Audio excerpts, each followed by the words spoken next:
Ladies and gentlemen, sports fans alike, welcome to another edition of Bill Swerski Sports Talk Chicago, one of the couple, two, three best podcasts around. So sit back, grab yourself a cold one and a Polish sausage, park your keister in the French room, and listen to Bill Swerski Sports Talk Chicago. In Chicago, you know that all sports rock. The Bears, Hawks, Bulls, Cubs and Sox. Pick your favorite, you can choose, as long as the Packers lose. For everything you need to know, it's Bill Swerski Sports Talk Chicago. Bill Swerski Sports Talk Chicago. Hey everybody, welcome to another edition of Bill Swerski Sports Talk Chicago. This is your hosts, Alex and Sean. On this episode, we are going to be talking baseball, and more baseball. But first, I'd like to thank our sponsor, the Rockford Ice Hogs. If you're not familiar with the Rockford Ice Hogs, they're the AHL minor league affiliate of the Chicago Blackhawks. What does that mean for you? You get to see the stars of tomorrow today at family-friendly, affordable prices. They are in the thick of things in the Calder Cup playoffs, so make sure you go check them out. Support the Ice Hogs. Head on over to icehogs.com, pick up some tickets, hat, shirt, jersey, and more. Tell them Swerski Sports sent you. Alex, how are you, my friend? Not too bad. How about yourself? Other than the Cubs record, I am doing splendidly. Yeah, I hear you. So, there's really not much else. We are in that part of the year where there's not much else going on but baseball. Yeah, I mean, no Blackhawks playoffs, no Bulls playoffs. The drafts will be coming up. The Bears draft is already done. Yeah, I mean, I got nothing else really for any other teams but baseball. I guess quickly, I saw that NFL.com named the Bears as the top draft of this year. You know, I think this is the most love the Bears have been getting from the national media in a while, so hopefully that's a step in the right direction. Yeah, it's nicer to hear your general manager did a good job rather than he's so dumb to trade up one spot, blah, blah, blah, blah, blah, blah, blah. Yeah, it's refreshing. So I guess we are going to jump feet first into baseball. All right. You want to talk north side or south side first? Why don't we start with the south side, because I have plenty of things to talk about the Cubs. Yeah, I do too. So the Sox, they really could have done a number to help the Cubs this week by beating the Cardinals, and they didn't. They almost did twice, and they didn't. Yeah. But yeah, they lost both games to the Cardinals, and then having a rough series against the Twins. And up until the first game against the Twins that they did win 6-5, the White Sox had lost 6 straight one-run games. So, the record's not that good, but I mean, if you consider the amount of young players and bad veterans they have, and you take away those one-run games, and suddenly it's not that bad of a record, and this team is competing. I mean, we're seeing a lot of things go bad late because the bullpen isn't very good. They're not scoring a ton of runs. I mean, it doesn't help that Yohan Moncada is battling injury. But yeah, I mean, the thing I keep stressing about this team right now is that so many of these guys are not going to be on the team when they're relevant again, when they're competing. There's still a lot of guys to be called up this year. Guys like Adam Engel are not going to be around. Who knows if Avisail Garcia is even going to be around? Guys like that, they're not going to be around when it's all said and done. So this is just part of the rebuilding process. You want to know something funny though? The White Sox are 9-23 right now. That's a winning percentage of .281. The AL Central is so ridiculously bad, they're only 7 games back of first place. I know 7 games seems like a lot, but considering they're 9-23 and they're only 7 games back, and not a single team in that division is above 500 right now. I mean, that's what we knew that was going to happen, is that it was not that great of a division. I think we thought that the Indians were going to run away with it, but they're battling some injuries themselves and are in a bit of a rut. So, you know what?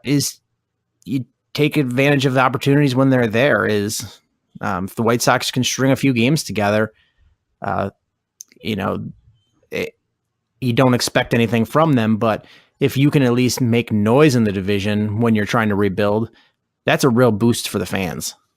Oh, yeah, absolutely. It'll be something to watch, something positive. Because right now, I feel like a lot of White Sox fans are kind of looking around looking for something positive. And I think there are plenty of positives despite the record. Reynaldo Lopez is pitching well. Moncada started to find his swing. Unfortunately, he's battling injury problems, but you hope he could come back from that. Nicky Delmonico looks like a pretty valuable utility bench type guy.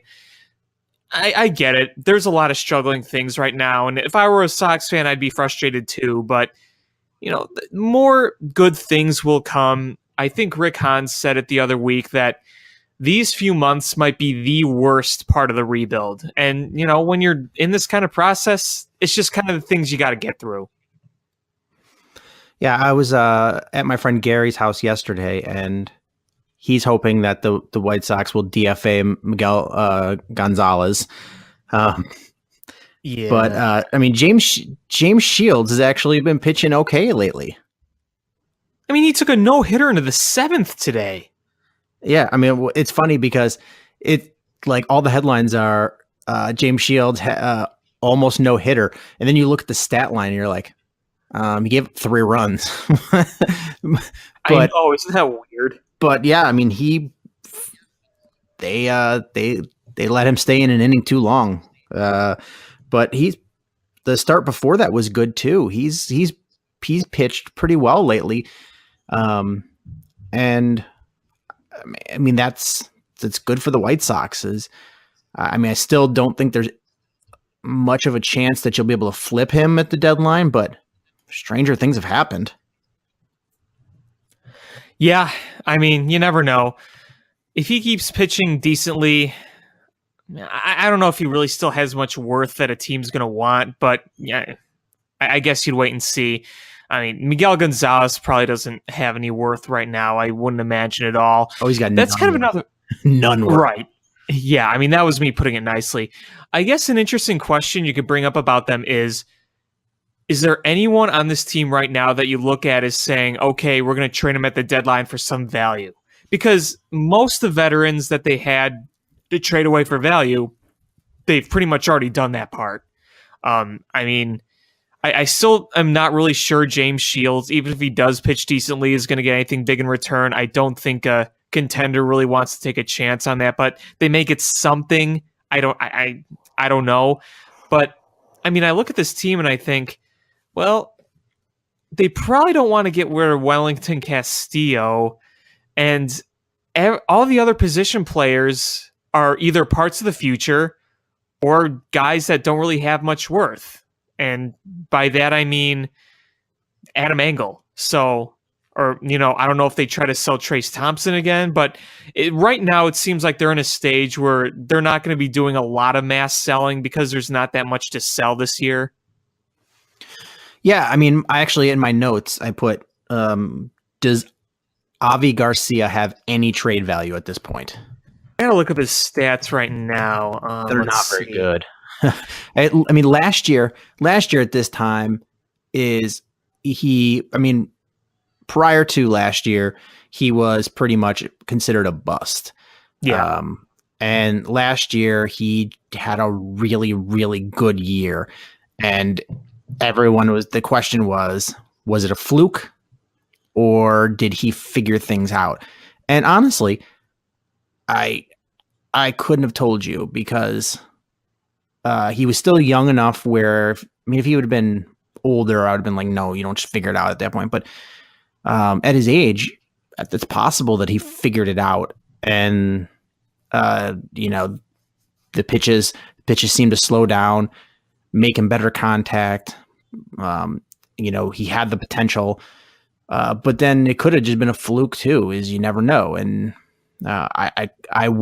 a lot of times I'll hedge a bet, but in this one, I didn't really have one. And it seemed like the rest of the league must have been playing it pretty safe because the White Sox didn't get an offer that was good enough to trade him.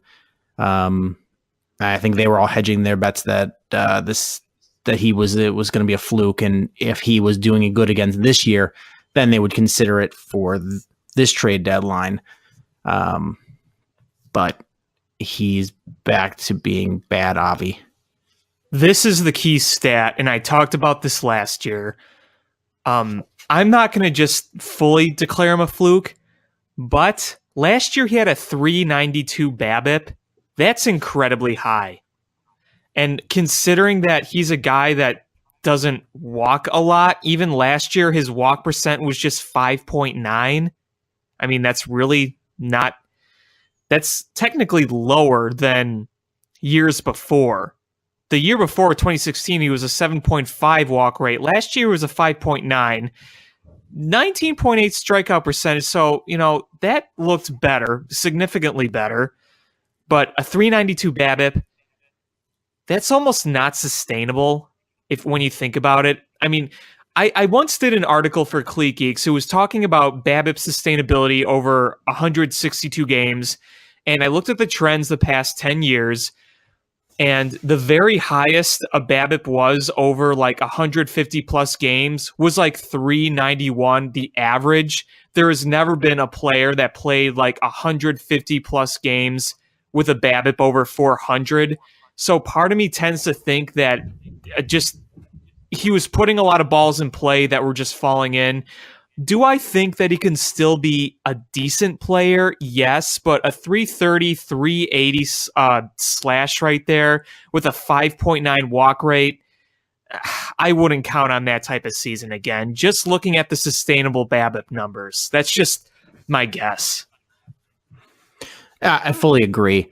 And you probably have his stats right now up, and was he batting about 230? He's batting 233 and a 250 on base. He hasn't drawn a single walk yet. Yeah, so that's not good.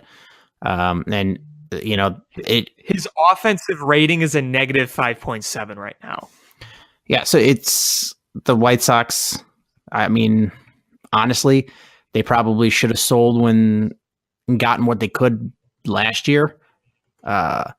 I have a feeling they knew what he was and what he was going to be.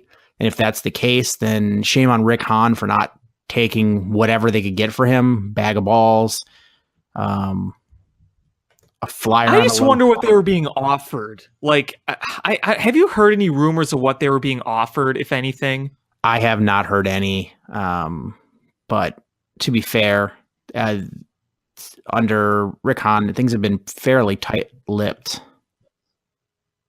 Right. So I don't know if they just weren't offered many things because GMs kind of saw the unsustainable numbers. I don't know. I really don't know. I mean, the thing with Avi is, remember when he came over from the Tigers? People were giving him Miguel Cabrera type comparisons. Yeah, it's true. But going back to your last point is, I'm sure that GMs and their analytics departments were pointing out the unsustainability of his numbers to that level. But if you're a team that's in the hunt of things and you're struggling offensively, is that iron was hot. And if you could throw low-level prospect out there and get an Avi Garcia, even if it's just those numbers for the rest of the year, that's on a team that's a competitive team, that's a big advantage.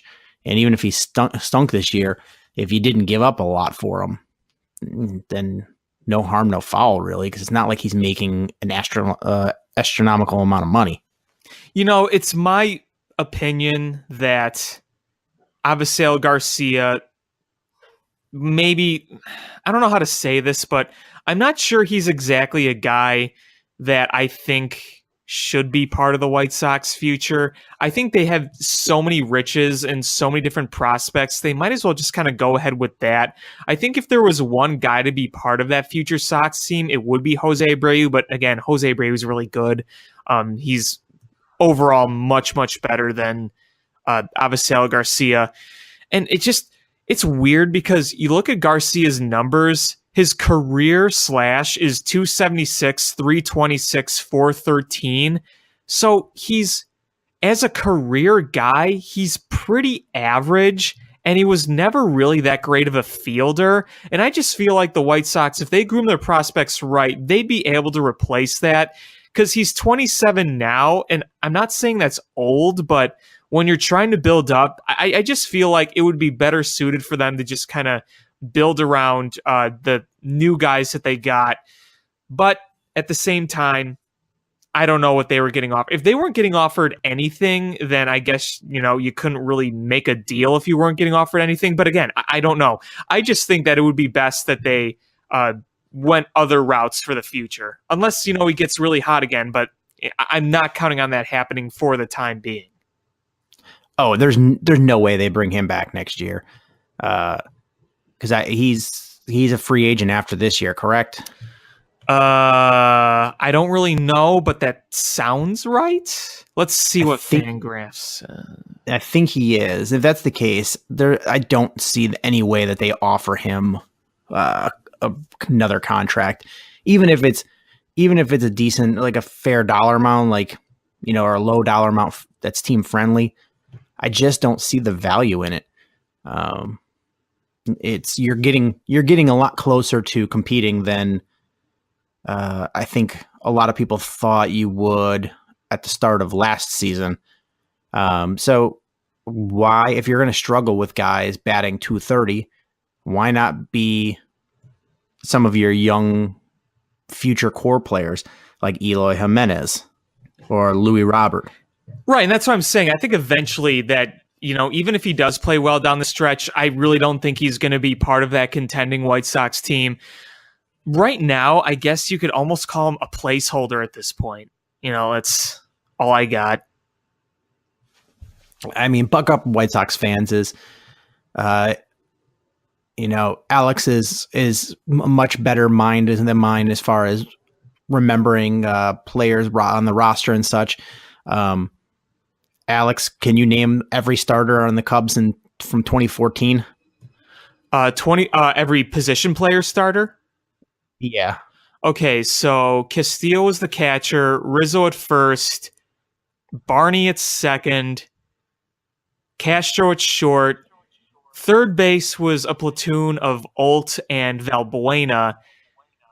In center field, oh gosh, I'm trying to think of the outfield right now. Because my point being on this is that just because these are the guys you got right now, in a year or two when you guys are competing, is a lot of these guys are going to be trivia questions at bar night. Oh yeah, for sure. or if you get one of those trivia calendars for Christmas, like desk calendars, and you flip a page and they go, who led the White Sox in hit by pitches, and you're like, oh man, I forgot that guy was even on the team. You're going to get to that point pretty darn quick. And Avi Garcia is a name that could very well be on that list of guys you just absolutely forget about. Yeah, I mean, maybe it may be a little different with him because he was supposed to be really good, but yeah, I see what you mean. Overall, I do agree with that. And by the way, I just remembered center field was Emilio Bonifacio. Do you remember that? I didn't until you just said that name.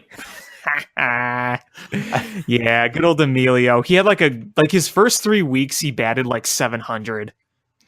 Oh man, it's funny when you look back at that, and you're like, wow, I completely forgot about that guy. Even worse is think about the team that, like the 2007 Blackhawks. Oh, is try to name those, and you're like, Wasn't Tuomo Rutu on that team? Honestly, I don't remember.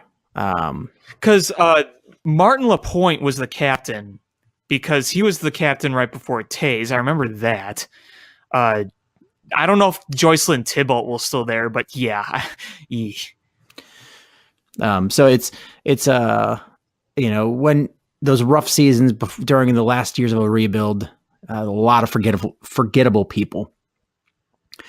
Another thing I wanted to talk about with the White Sox is Tim Anderson's progression.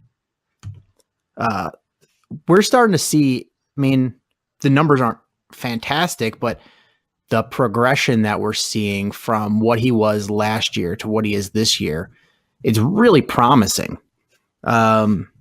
Last year, he had 13 walks on the entire season.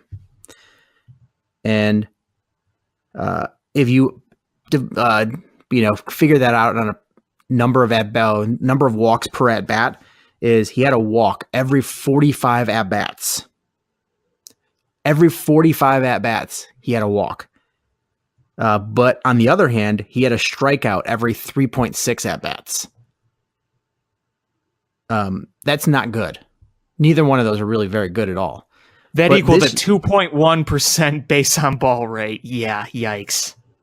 But this year, he's already got 8 walks, which is not phenomenal. But if consider last year, it was 1 walk every 45 at bats.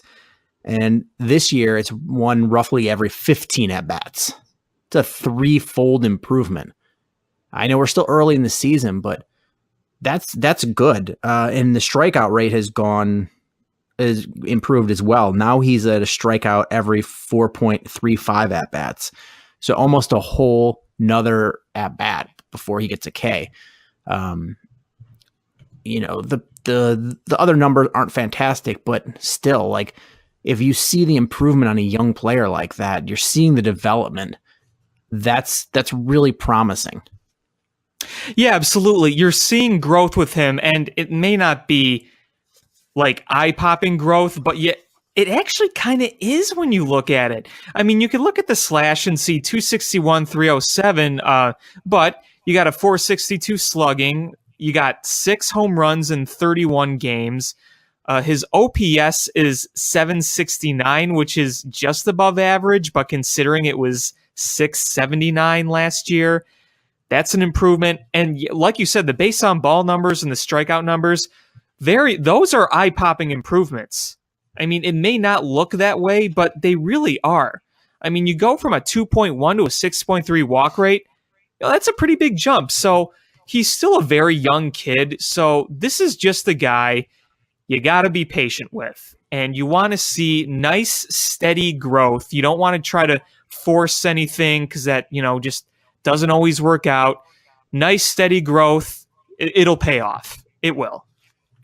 I mean, not quite the same comparison, but Javi Baez didn't go from his first round in the majors to where he is right now overnight. Oh no. It was a rough stretch in there.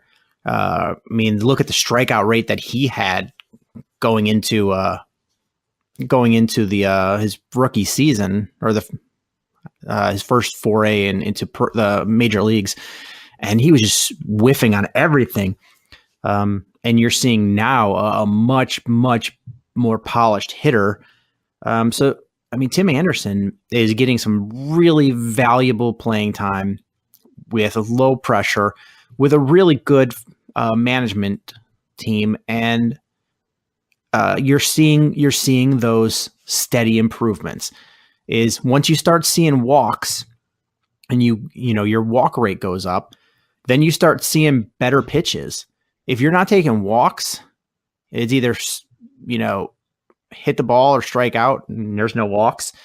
Is they don't have an incentive to pitch in the strike zone. If you start taking balls, then I mean that was a Javi Baez. He started taking balls, and they have to start pitching to you.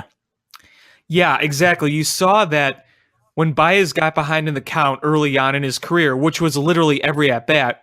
you knew they were going to throw it way in front of the plate, or you're going to throw it up, way up in the strike zone and get them to chase. When you grow patience like that, it completely changes the approach. And this is what you're going to slowly see with Tim Anderson if he keeps this up. And that's very, very promising. And it's one of those things is you don't necessarily see in the slash line, but when you dig a little deeper into the numbers, it's right there. And speaking of some of the numbers is, not a ton to talk about with the major league roster per se. But I pulled the White Sox top 10 minor league prospects and just, I started pulling their current stats just to kind of see where we're at. Number one was Eloy Jimenez, and no surprise. And he's in Double-A Birmingham right now, and he's got a 319 batting average and a 1,000 OPS. He leads the team in home runs. So definitely doing very well. And I don't think anybody's shocked at that. No, not at all. Michael Kopech is the number 2 prospect, and he has started 6 games so far, and not the best of numbers, but his record is 0-1 with a 3 ERA and a 1.17 WHIP, but 38 strikeouts to 13 walks. So you're seeing the flashes of the stuff, but there's still some tweaks there that they have to work on to get him where they want him to be. And even said that in an interview. He said there's some stuff he's still looking to fix, which is fine. Yeah, I mean, when the numbers are at least promising enough that you're not throwing your hands up in disgust or anything. Right. Luis Robert, he's in Single-A. But he's got a 310 batting average and a 1.027 OPS, 3 home runs, but he's currently on the short disabled list. But he's playing really well in Single-A so far. Yeah, the only thing you worry about him is with the injuries, but luckily it doesn't sound like they're really anything serious. They're just kind of nagging. Number 4 is Alec Hansen, who, from what I'm reading, has not played yet due to injury. Number 5 is Dylan Cease. He's in Single-A, but he's got a 4-1 record with a 1.95 ERA and a 1.1 WHIP. So Dylan Cease, who's should be a familiar name to many of us, is pitching really well in Single-A. I wouldn't be surprised to see a promotion. Yes, some of the people I follow on Twitter, Emily Walden, who in my opinion is the best evaluator of farm talent there is, so shout out to you. She was talking about Dylan Cease, and she is really, really high on Dylan Cease. The stuff just sounds nasty.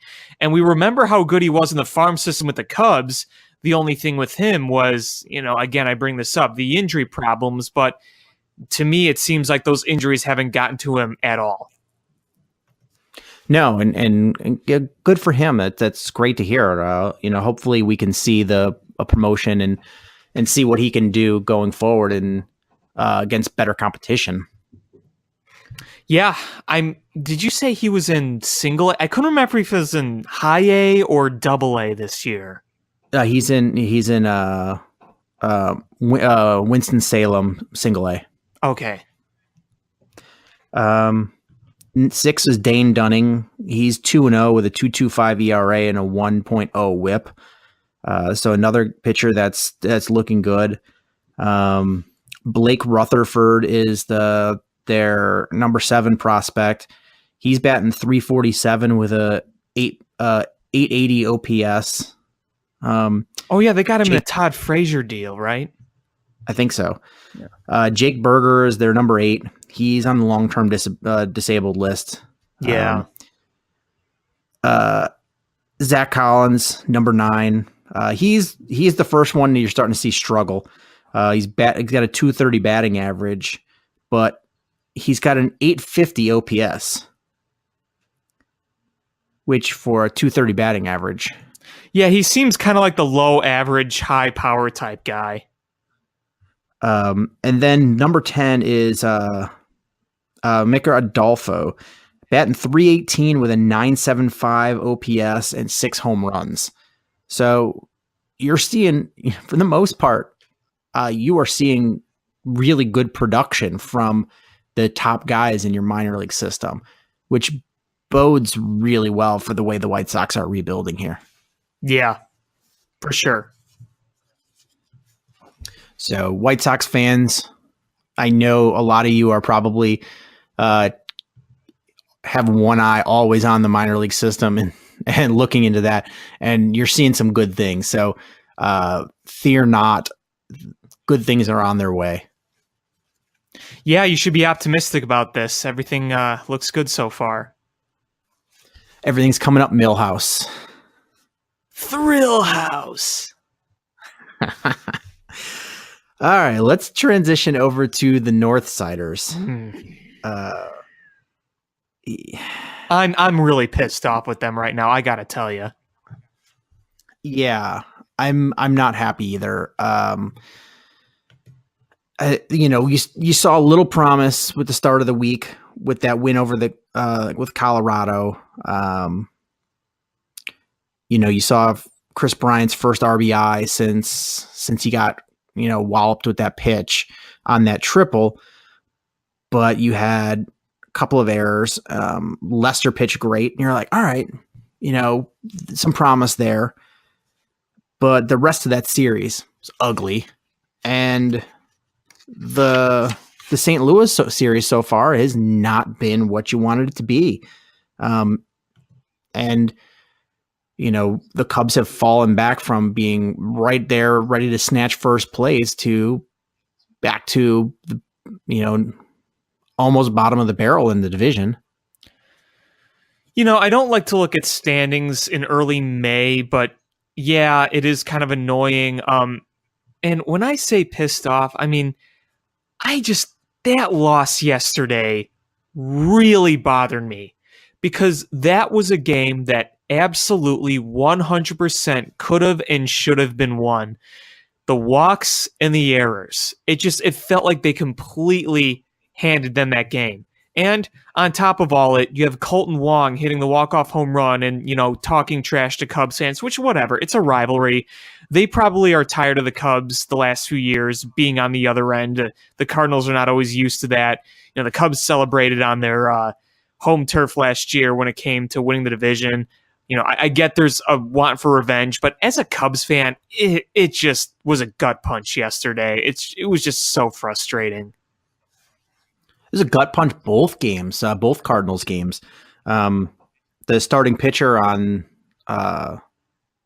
Friday's game talked about how the Cubs were interested in him and then weren't willing to negotiate any more money, and he went to St. Louis, and he was talking about how he's like, well, I guess they thought they would rather face me than pay me. And you're just like, man, it's like, you get indoctrinated into being a D-bag when you go to the Cardinals? Well, here's the thing. The guy hasn't pitched before this year. The guy hadn't pitched in a major league game since 2014. And in 2014, he had a 6.44 ERA. So, did you really think that he was going to be a hot commodity? I mean, this is a classic example of the Cardinals turning like something that's old or injured or washed up back into gold again. I mean, this is what they do. They take players you never heard of and they turn them into all-stars. This is just a classic example of that. He's got a 2.70 ERA in 40 innings with a 3.46 FIP. He's pitching so well right now. And again, he hasn't pitched in the majors in several years. The last time he pitched in the majors was before the Cubs were even good, before this team even got back to the postseason. And before this year, he had a total of 37 career games. It's just so typical of the Cardinals to do this.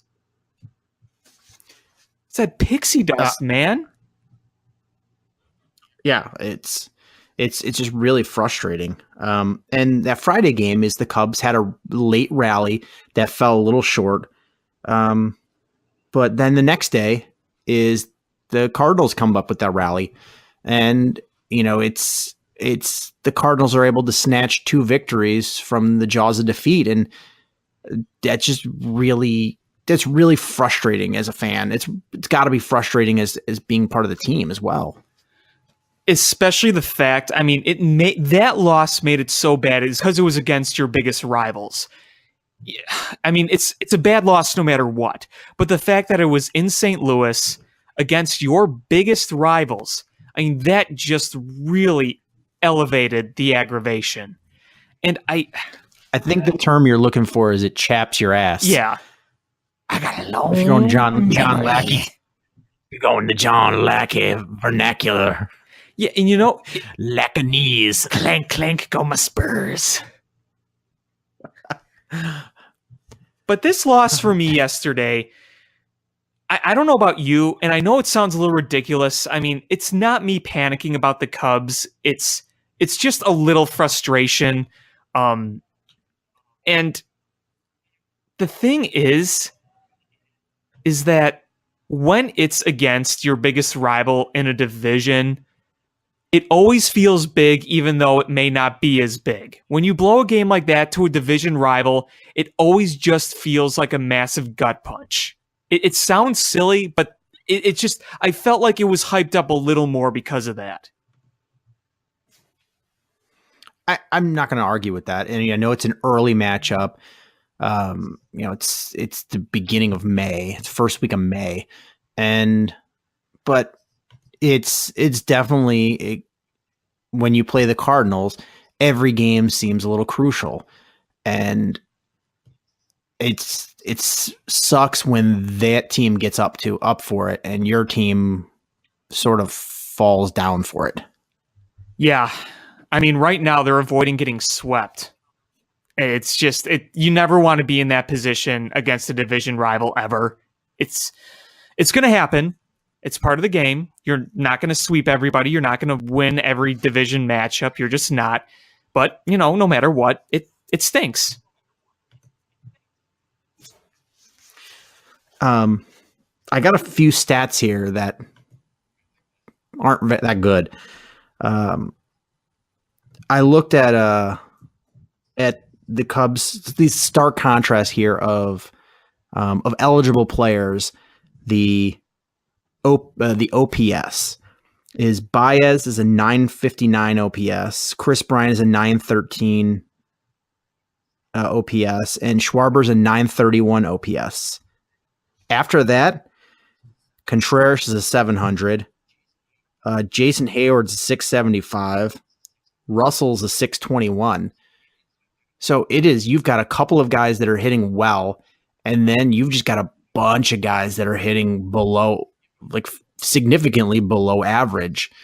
And that's just not sustainable. What we're all waiting for, and myself included, is when everyone clicks at the same time, because that's really when you play your best. I know they've had stretches over the past few years where a few players are kind of carrying everything, but right now, you just want to see everything click again. It's a little difficult at times because there have been some nagging injuries to Rizzo, Bryant, Zobrist. That doesn't help, but you want them all healthy and all clicking at the same time. And not even just for hitting. I'm just talking everything in general. You want the pitching, the hitting, and the most frustrating part, the sloppy defense. You want that all just clicking at the same time. They swept Milwaukee due to the pitching. The offense wasn't good. Granted, the wind was blowing in like crazy, but still, the offense didn't put up a lot. Luckily, they scored enough for the pitching to do the rest, but you don't want to rely too much on that because it showed that eventually that's not going to hold up. You need to have everything going at the same time. You're not going to be able to pitch 1-0 wins every time. And you're not going to have to rely on giving up 6+ because either the pitching doesn't do its job or the defense doesn't do its job and score a billion runs and win every time. You just want everything clicking at the same time. And this team is capable of doing it. You don't even need everybody clicking at the same time. You just need a handful of guys clicking at the same time, doing well. I mean, more than a handful. You need like 4 guys that are just consistently hitting the ball during a stretch. And you don't have that I mean, when the Cubs were at their best, it was really just the top 3 guys in the order that were playing well. So it's a matter of some of these guys need to start pulling their weight. Jason Hayward has reverted back to what he's been as a Cub, not looking good. Ian Happ, that's another subject. We'll delve into that in a few minutes.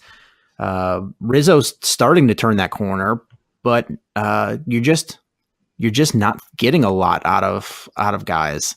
Addison Russell, I don't know if this is what we're going to see with Addison Russell. And is this who he is? I'm starting to lean towards that, frankly. I think that, at this point, it's almost like, okay, he's had plenty of time to show what he can do. And I just feel like we're seeing really no improvement.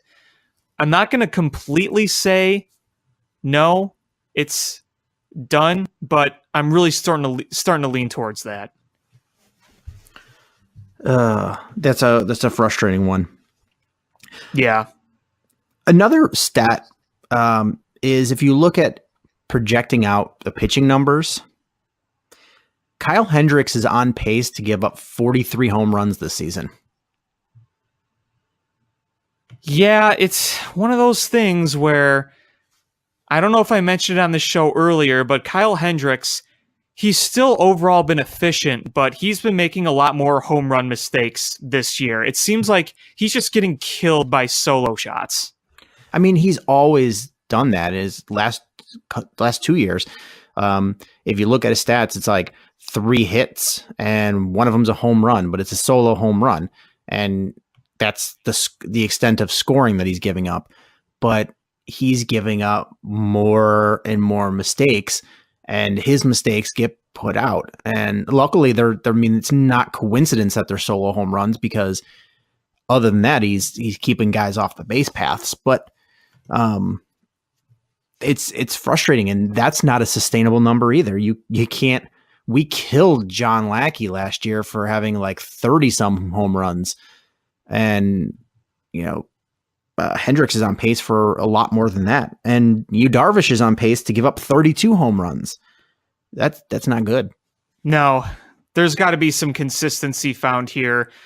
I mean, luckily, I don't want to jinx it tonight because Lester doesn't look very good so far, but overall, the starting pitching the last week or so has looked a lot better, but you're going to just need some consistency from it, because you don't want to, again, we've said this many times before, you don't want to put a lot of burden on the bullpen. No, you don't. You definitely don't. And you've having to lean on them for a lot of Darvish starts, because you got to yank him early. And Chatwood, they've had to lean on him a lot of starts because you've got to yank him early. So it's you're really starting to tax those guys, and if that's the strength of your team, you don't want to turn it into a weakness, because that's going to be really bad if you can, if you tax your best unit into being a weakness. Yeah, exactly. That's something that you want to see change. This overall thing that a lot of people are doing, I think that when they're trying to evaluate the Cubs, there's a lot of the sky is falling. I understand. I'm pretty unhappy with some of the inconsistencies so far, but it's being unhappy with it doesn't necessarily mean the sky is falling. There's a lot of people who say, oh, this team's done, trade, blah, blah, that sky's falling. But I think the most appropriate thing to do right now is to acknowledge the fact that this team isn't playing that well right now, but also acknowledge the fact that it's still very early and you want to get it turned around as soon as possible. you can say they need to turn around as soon as possible and they aren't playing well and not necessarily mean that you're saying the season is over. I mean, does that make sense? You just got to kind of evaluate what it is for what it is. This team is better on paper. These players are better than how they are playing right now. They need to turn around quick so they don't dig a hole, but I'm not saying give up because we can't. It's just kind of stating the status quo. We've seen flashes of brilliance from this team this year, and we've, for the most part, have gotten nothing but atrocious hitting. So, I mean, the talent that we have on this roster as far as batting is there.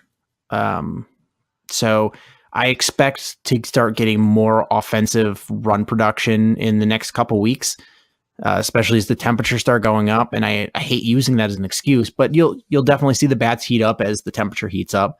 Well, that's a natural part of baseball. Yeah. Environments play a huge factor. And it's not but the other team's playing it. No, it's just a matter of fact that warm weather brings more offense. And you'll see, look at the hot start that some teams in the warm weather, their home games, just geographically, they're going to be playing more games in the warm weather because their home is in the warm weather, and the teams in their division are probably in warm weather too. Whereas the Cubs play in cold weather, and against a lot of their division opponents are cold weather. So, it's going to even out. Well, not even out, but it'll catch back up when it's mid to late May, early June, and through the rest of the summer. But beyond that, is this team is 2.5 games out of first place. I don't think Pittsburgh is for real. They've already shown that they can dominate against Milwaukee. And I don't think the Cardinals are a fluke, because that's not the term I mean, but I think they're outkicking their coverage as far as their ability versus what they're doing. I think they'll fall back down a little bit. I mean, they won't fall out of it, but they'll fall back a little bit. The Cubs are the class of this division, and they will put it together like they did in 2016? Probably in the regular season. Probably not. I don't think you're ever going to see that again. But will you put out a performance at least as good as last year? I think so. Yeah, you talk about the division right now. I think you pretty much hit the nail on the head for most of it. I think the Cardinals are going to be a force to be reckoned with, but I also think they're going to go through some rough stretches. I mean, every team does, but they'll go through some pretty rough stretches while going through really good stretches. So, well, we'll see that. I think I just read that Yachty's going to be out for 4 weeks. Yeah, that's a rough one. That's a rough one. I thought I read that this morning. So he had to have surgery after the foul ball yesterday. 102 miles an hour, right back to the sensitive spot. It just reading about what happened, it makes me shiver. So that's we'll see what that does to the team, because he's a huge part of that organization, what they do. So if you lose him until at least early June, we'll see what the standings are at that point. Yeah, exactly. Things can change in a heartbeat. It's so hard to judge early on despite some frustration. And that's kind of what I'm trying to say. It's like, we can't say the sky's falling, but we can also say we want to see them play better. And, obviously I think they will. What's really kind of weird is that the Cubs, their best baseball, overall, has just, basically come against Milwaukee. And when you think about it, because they've played 2 4-game series against Milwaukee, and they've won 7 of 8. So some of their best baseballs come against them. They played the Rockies. They played the Cardinals. This is not me making excuses, but you also got to remember the Cubs have played a pretty tough schedule lately. And coming up, they're going to be playing the Marlins. So you really kind of hope that they could take advantage of that. You hope they didn't the first time. No, they didn't. But I'm okay. I mean, let's be real. They should, and I'm not saying they absolutely will, but they should beat the Marlins at home in warm weather. Knowing the way things can go, it'll probably go the opposite, but you really should beat down on the Marlins at home. Should. I should. Yes, you should. I'm preparing for frustration because that's a Chicago sports thing. You know, we've seen with every team in the city when they play a team they're expected to beat, they don't. That's just part of the city. But you should. So I'm preparing myself for some frustration there. So 2 topics that I want to deal with that are the negative side of Cubdom. Where do you stand on Yu Darvish right now? Yeah, I figured you were going to ask this one. I've been supportive of the Yu Darvish signing. I understand why they did it. I'm not giving up on him. I'm a little disappointed. I think that they can do some things to kind of turn it around. So I'm in that spot where I'm not giving up. I'm not going to just say, oh, it's terrible. Everything's terrible. But yeah, I'm a little disappointed. I'll be frank. I'm a little disappointed. The guy has how many pitches? If you include all the variations of his fastball, like 7? Yeah, a lot. I mean, I'm not an analytics guy. I don't have the numbers, but the Cubs do. You would think that they would go through and look and see, all right, what pitches are being executed well, which ones aren't, and just shrink the number of the number of pitches that he's using until you can get him back to where he wants to be, and then start going back to some of those other pitches. It's not like the guy doesn't have stuff, but we've seen some of that good stuff. Even in the good stretches, we've seen it. Yeah, so I mean, maybe that's the answer is to figure out what's working and stick with that. And once you get some success, start working in those other pitches and do it that way. I don't know if that's the answer, but it's got to be better than what they're doing now. Yeah, again, this is not easy to answer. I think he's a complicated person. It's just, the talent is there. You've seen what he can do in his career. That's why they signed him. There were some warning signs about Jake Arrieta where, the velocity was dipping, the command wasn't as good. And remember, a lot of people are kind of ready to move on from him.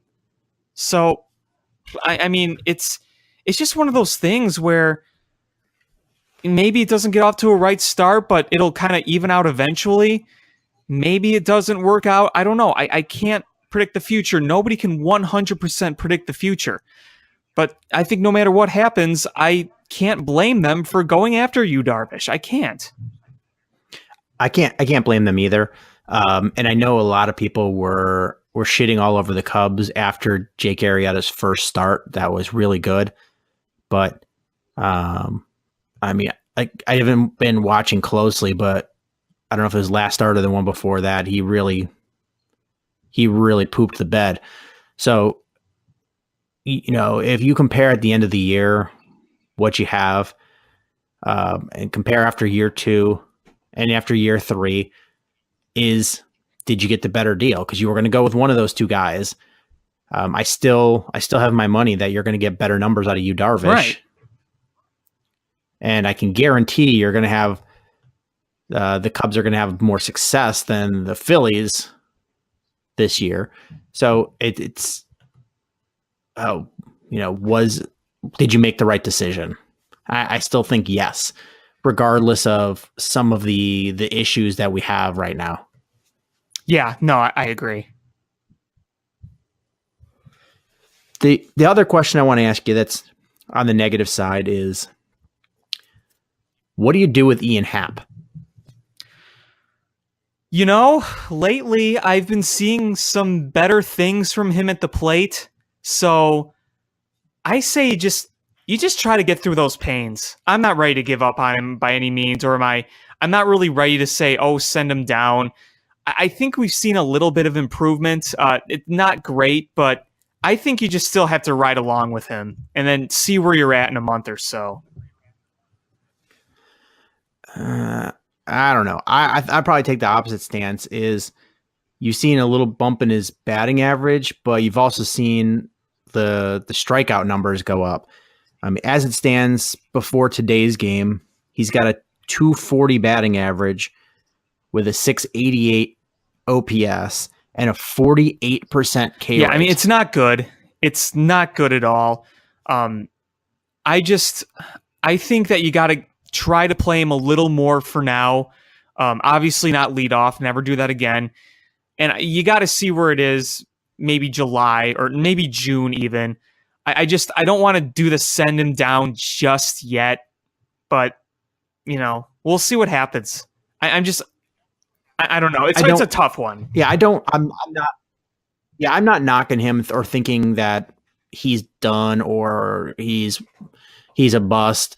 I don't think that at all. I just think we've got, like what happened with Schwarber, is a young guy that hit a really, really nasty rut and is really struggling to get out of young it. Players. I think, and that's what happens. And I feel like with Schwarber, it got to be a mental thing that was really affecting him. And I think sending him down was the right move. And I think it was a detriment to him to not do it sooner. I don't want you to get caught up with that with Ian Happ, is I don't want you to force the issue so long that it's worse for him. You see him struggling. He's not helping the team at all. Send him down to Iowa. Let him get out of the rut and bring him back once he starts killing their pitching in AAA. I don't think it's a bad thing. I don't think there's any harm in it. It happens to a lot of baseball players. If they announced tomorrow that they were doing that they were going to send him down, I wouldn't protest. I'll say that. I wouldn't be like, oh, that's a stupid idea. I'm just saying that me personally wouldn't do that just yet. But, if they felt it was necessary, then I wouldn't fight it. I'll just make that clear. Yeah, I mean, I don't know what they're going to do, and who knows what the right decision is. We'll find out. But I would, after the Schwarber thing of how long we saw him spinning his wheels before they sent him down, and the better results that you got afterwards, yeah, I'm going to be much more proactive and send him down. Let him play every day, because you're trying to win games right now, and if he's struggling and he's striking out half the time, that's not helping your major league club. And you got to ask yourself, are you in the player development mode or are you in the win mode? And I think everybody would agree you're in the win mode. And if you have to do that balancing act of play this kid enough to get him out of a rut versus winning, it might be better for everybody to send him down to Iowa to work out some of those kinks. I think he's a very, very good hitter, and I think he's, you're going to see a very productive major league career, but he's in a bad rut, and you don't want this to negatively impact your standings as a team, and you don't want him to continue this struggle for much longer. Here's something interesting to think about. Remember when we've been talking about, I don't know if you've seen I don't know if we talked about it directly, but I'm sure you've seen the talk, and I'm pretty sure that we've talked about it on the show, but I can't say I know. But anyway, we talked about Chris Jimenez coming up for the possibility Yu Darvish. I can't help but wonder if, let's say they were to send Ian Happ down, maybe then that's when they try a Chris Jimenez to call back up. I know it sounds kind of silly, a little meatball-y, but I guess it's something to just kind of think about. I'm 100% pro bringing up Chris Jimenez. I think that's the right thing to do. Do I think that's the reason that Yu Darvish is struggling? No. But if you can, anything you can do to ease him back into being the pitcher that we expect him to be, then yeah, you take that every day. And he's worked with Jimenez, previously as his personal catcher. So you know what? Let that be one point ease point there. Don't make everything a pain point. And just to reiterate is I don't think that's the cause. I don't think that's the answer. But when you've got probably a multifactorial issue going on with why Yu Darvish has the numbers that he has and is imploded at certain points, there's probably multiple pain points. And if you can patch up some of them easily, like bringing in a catcher that you already have on your roster that has worked with him extensively in the past, then you just do that. And then you work on the harder stuff. Yeah, I mean, it's early enough in the season where I think maybe you can try a few things. I guess the one weird thing about Joe Madden is sometimes he makes changes we don't think are necessary. Sometimes he doesn't make changes when we think they are necessary. I know he knows more about baseball than us, but that's just kind of how it feels sometimes. Joe, we understand the shift. We can criticize.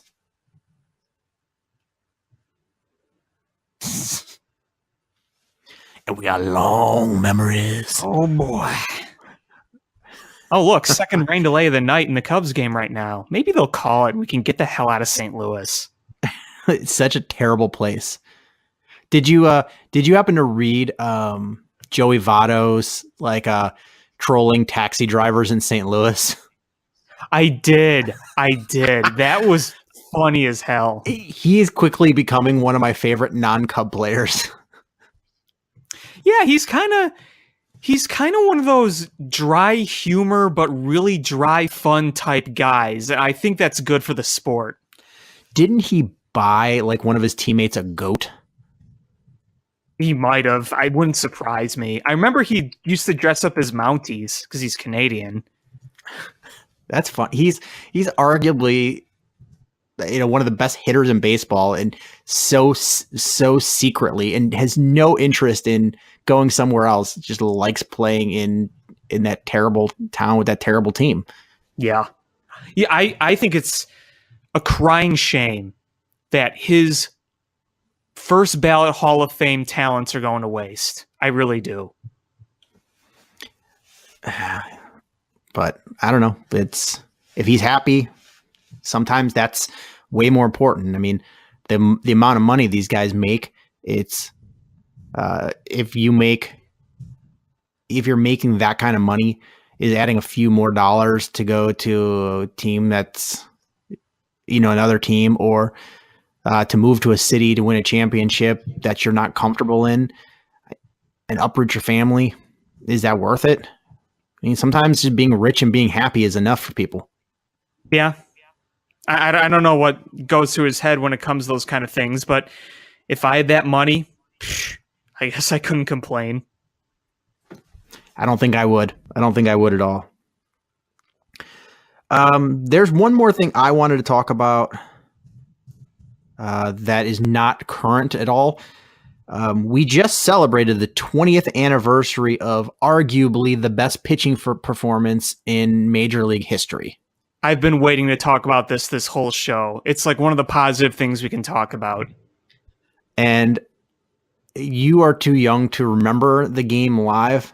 I remember the game. I remember it's like one of those things in life. You're like, I remember where I was when the Challenger exploded, which was before you were born. Yes. I remember where I was on 9/11.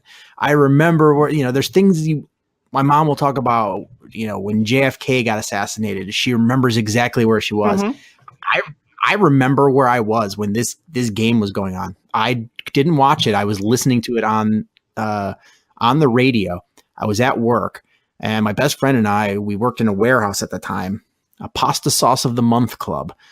And we were the only two that worked in the warehouse, and we were going crazy at this game because at first it was just like on and we were doing work. But then after a certain point, it was like, wait a minute, this is starting to be special here. And we started doing less and less and less work until we were just like staring at the radio like we were watching it. Yeah, I really wish I had a story like that for this game, because I have this game on DVD. We've had this game on DVD since I was a little kid. I've watched it like a million times. I've watched that game over and over and over again, and I know exactly what happens in it, and I'm looking right at it so many times, but it's not the same as saying I was there, or I was watching it, I was listening, I was experiencing it live. I really wish that I could have been there for that. And since we just glossed over it, is that we're talking about the Kerry Wood 20 strikeout performance against the Houston Astros. And it really should have been a no-hitter. There's been so much controversy over that. Obviously, Kerry Wood is a really nice guy, so he's going to say it was a hit. The ball went off Kevin Ory's glove. He played the position pretty poorly, and Kerry Wood will admit that he should have thrown a fastball, not a hanging curveball in that. But, it's interesting that call really changed the course of history, because that is considered by Bill James metrics as the best pitching performance ever. And imagine if there was a no-hitter on top of that. I mean, when you think about it, 8 balls were put in play that day. 8. And that's not saying all contacts, because there were foul balls, but those foul balls were just, barely grazing it and barely staying alive. There were a lot of very uncomfortable swings in that game, obviously, but you had several groundouts, several flyouts, the one ground ball that was scored a base hit, you had one hit batter, and that was it. I mean, it's as dominating as you can get.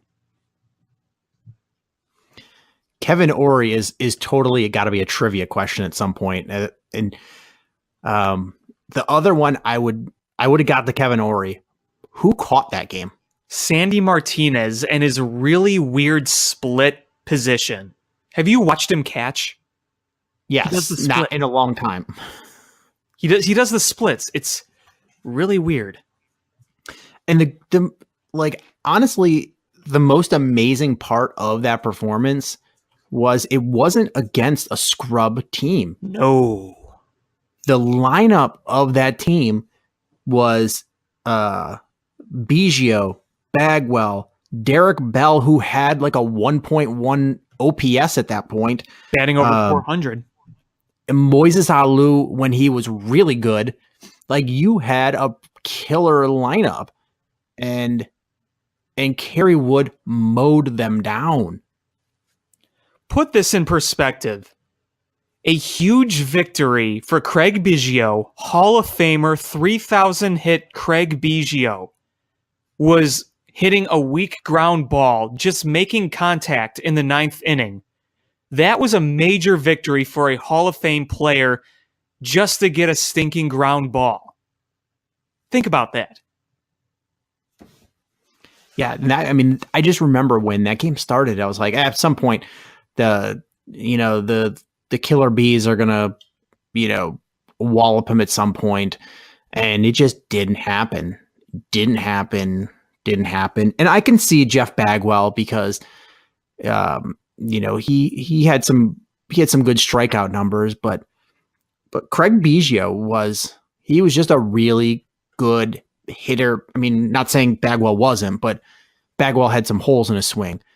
Biggio really didn't have that big of any holes in his swing, and Derek Bell was just crushing balls, and you just had guys that were contact hitters, and even they were not like it was like he was throwing, snowballs up there. Nobody could do anything with it. Everything was working for him. The breaking ball was nasty. The fastball was nasty. I mean, everything was working. And the funny thing is that Kerry Wood over and over said that before he started that game, he wasn't really feeling all that great. He wasn't throwing strikes in the warm-up, and he just kind of said, okay, I'm done warming up here, when he couldn't get one over the plate. Then he faces the Houston Astros, and he does what he does. Another funny thing that he said was he didn't realize he had 20 strikeouts until after the game was over, and he was talking to Steve Stone on TV in the interview. That's funny. You would think that, I mean, maybe not knowing exactly how many, but you had to know that there was a lot because you were just mowing players down. The other thing is that the crowd was cheering so loud for every strikeout by like the 5th or 6th inning. You watch the footage again, and I'm sure you remember it when it happened live, but when he got to 2 strikes to every batter, everyone stood and cheered. He must not have been counting the bleacher bums either with those giant K signs. Definitely not. But it was such a cool experience. I mean, to be honest with you, I've never seen the whole game because this was before TiVo and DVR. So I saw the highlights when I got home, and like I said, as I listened to the entire game on the radio live, but I've never actually watched the entire game. So my experience is all, audio.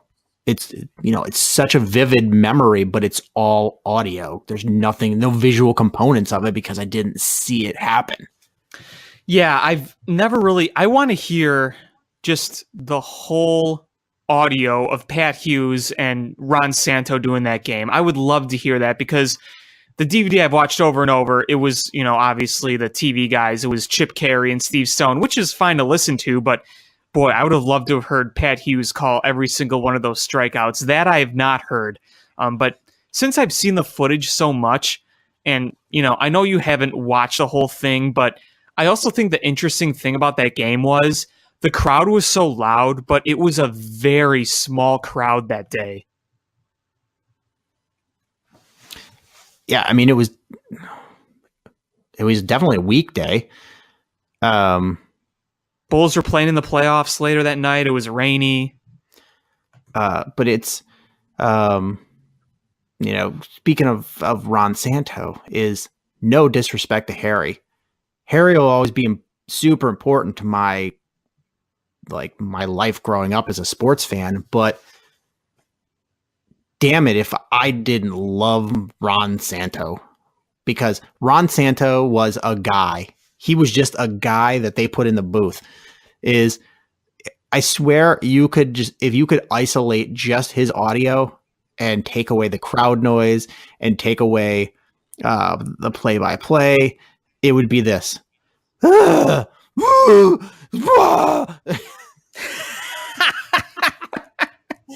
are you doing? Oh God! I still remember there was the Bartman year in the playoffs, and I lived in Philly at the time, and my best friend called me up because Ron Santo at one point, and this is Ron Santo after he had his legs removed from his diabetes, at one point said, "I'm going to jump out of this booth." And my best friend called me and goes, "Did Ron Santo just say he was going to jump out of the booth?" And I was like, "That's what I heard too." Like the legless guy said he was going to jump somewhere. He was just an emotional guy. He was just a fan. He was just a fan that they let sit in the booth. Yeah, I mean, my last memories are Ron Santo. The last 2 years he was alive, 09, 10, the team was bad, especially in 2010. And boy, I can remember countless times listening to him on the radio when Kevin Gregg or Marmol or whoever was closing would blow the game in the ninth. And, oh, come on, what is he doing, Patrick? Wow. It's just like, he felt like how I felt. He was just reflecting of how us Cubs fans felt. We were all doing that. And, Pat would still be like, and they've tied the game. We'd be all professional, and Ron would be like all of us. Yeah, somebody once said, I don't understand the difference of why you can like Ron Santo but hate Hawk Harrelson. And I said, they both start down that path of being like an Uber fan that's in the booth, but Ron he kept it at fandom, and Hawk took it to like another level of meatball homerism. Where everything's personal and everything's, it's White Sox versus the world. And Ron was just a guy that, could have just been the guy sitting at the end of the bar by himself with a beer, yelling at the TV. Yeah, I mean, there might be just a little Cubs bias in me why I'd prefer Ron over Hawk, but yeah, I know what you mean. I definitely know what you mean. It's like, Ronnie would just be frustrated that the team wasn't playing well or, whatever. Hawk would try to, how many times did he try to say like the umpires were conspiring against the White Sox? Like, I think you said it best, like White Sox versus the world type thing. I could see why no one would like either. I get it, believe me. But, as a Cub fan, as an admittedly biased Cubs fan, you just kind of liked listening to it, even though you didn't like listening to it because when he announced for many years, they were bad teams. Yeah, and I will never, ever say that Ron Santo was the best announcer, like in, the best broadcaster. Yeah, I mean, you can like Ron Santo, but not say he's a quality broadcaster. I agree. Yeah, it was more of just so relatable. Yes. And it was just like, it was a guy that you rooted for. It was the underdog.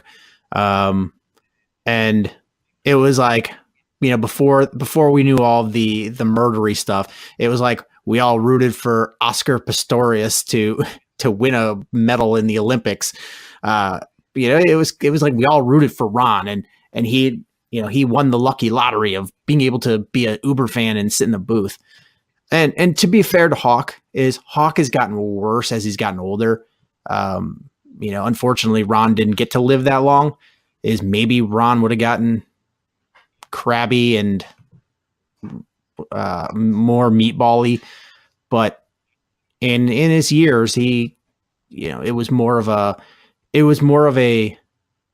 fan in the moment, and then once it was done, and he went back to being regular guy, and then until the next heated moment came. So, maybe it's part age with Hawk, but I just always felt like he was Ron was one of the guys, one of your friends. Yeah, like I said, and like you said, I think the biggest thing that connected with me is that he felt how I felt.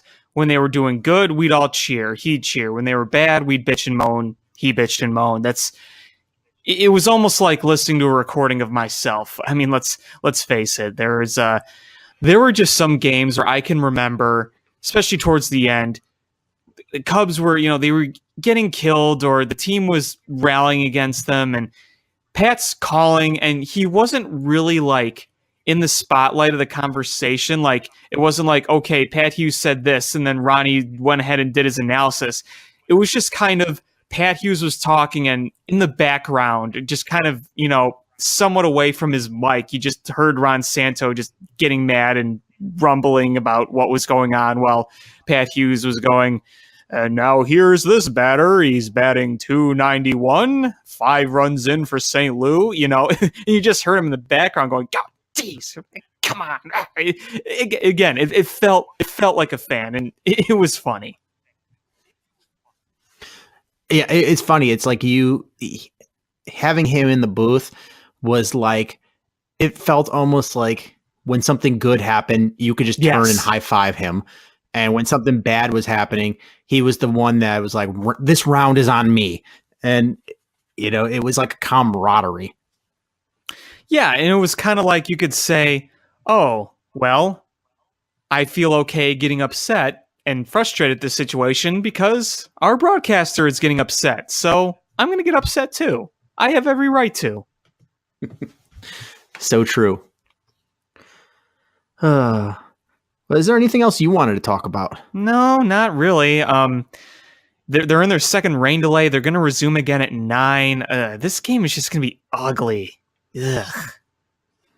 Yeah, this is going to be one that ends after my bedtime, and I'm going to wake up in the morning probably frustrated, aren't I? Yeah. I just wanted this series to end. Just get out of here. Well, I guess this is going to do it for this episode of Bill Swerski Sports Talk Chicago. I want to thank everybody so much for checking out the episode. Please make sure you hit subscribe, however you listen to podcasts, whether it's iTunes, Stitcher, YouTube, the TuneIn app. Share it with your friends. Again, thank you guys so much for listening. And until next time, bear down. Cubs win! What a lucky break! The good Lord wants the Cubs to win! We thank Ditka and God for all they have provided. Cubs win! Cubs win! Cubs win! Oh, I don't want her. You can have her. She's a Packer fan. She can't fit in my van. And she looks like member New Yorkers. Smoking crack is not legal on the plains. Bears 31 to -7. The Bears!